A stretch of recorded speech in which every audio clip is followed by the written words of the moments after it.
Make a spring break video, they said. Well, that's what I did, and that's what we're going to talk about today.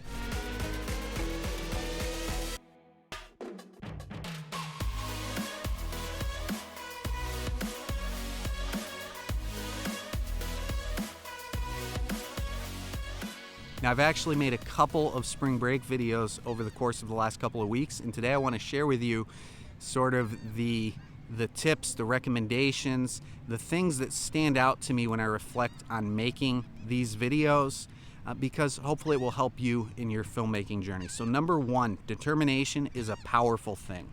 Now, we've talked about the importance of having a vision in a previous video, and that goes along with this. If you have a vision, if you have something that you're determined to get, whether it's a shot, whether it's that overall vision for the video you're trying to make, it always amazes me the things I'm willing to do in service of achieving that vision. For instance, I was on the pier earlier in the day capturing footage, and the wind came, it took my hat right off my head, I lost it in the ocean.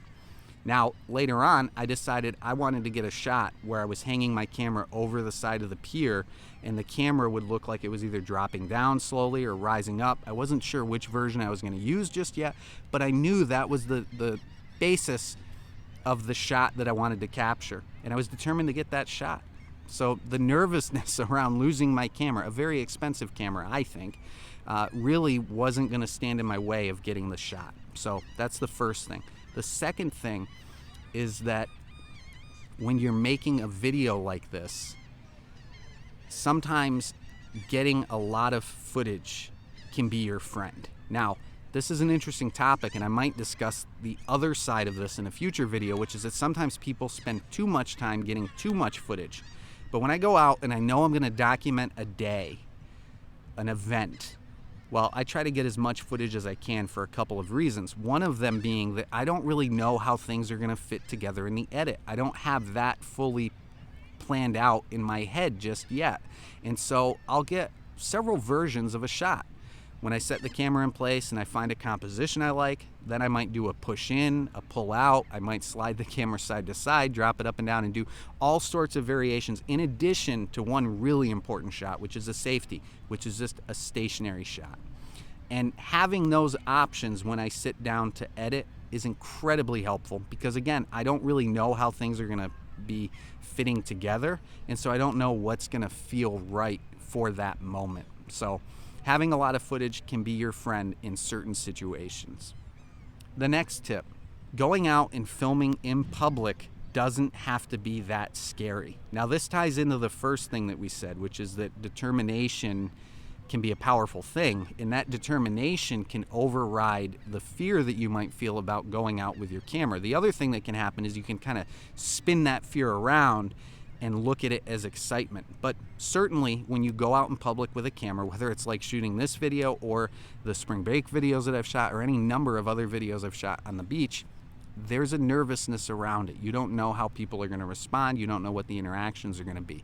But if you go out with the mindset that you're going to have a good experience, I think you're going to predominantly find that the majority of your experiences are good, that you meet people, that you find people that actually want to be in your videos. And yes, you are going to have some bad experiences along the way, but if you focus on the good, overall, it's going to be a positive experience. Next, sometimes you're going to just get lucky. I can't tell you the number of times things have just worked out, whether it's I'm doing a particular shot at just the right time, maybe I'm performing a whip pan because I see somebody throw a football. Obviously, this is what happened in this video, and I whip the camera around in perfect time to show the person catching the football.